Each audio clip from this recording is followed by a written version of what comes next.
ಮಹಿಮೆಯ ಅರಸನೆ ನಿನ್ನ ಆತ್ಮದಿ ಆರಾಧಿಸುವೆ. ಪರಲೋಕ ರಾಜನೇ, ಪರಲೋಕ ರಾಜನೆ ನಿನ್ನ ನಿತ್ಯವೂ ಆರಾಧಿಸುವೆ. ಎಲ್ಲರೂ ಸೇರಿ ಮತ್ತೊಂದು ಹೇಳೋಣ. ಮಹಿಮೆಯ ಅರಸನೆ ನಿನ್ನ ಆತ್ಮದಿ ಆರಾಧಿಸುವೆ.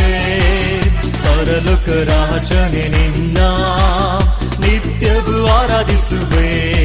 ಯೇಸುವೇ ಸ್ತುತಿಸುವೆನು, ರಾಜನೇ ಆರಾಧಿಸುವೆನು.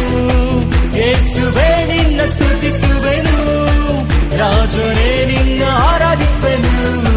ಎಲ್ಲರೂ ಸೇರಿ ಮಹಿಮೆಯ ಅರಸನೆ ನಿನ್ನ ಆತ್ಮದಿ ಆರಾಧಿಸುವೆ. ಪರಲೋಕ ರಾಜನೆ ನಿನ್ನ ನಿತ್ಯವೂ ಆರಾಧಿಸುವೆ. ಆತನು ಕೃಪೆಯಲ್ಲಿ ಐಶ್ವರ್ಯವಂತನು, ಸರ್ವವನ್ನು ಆಳ್ವಿಕೆ ಮಾಡುವ ಕರ್ತನು.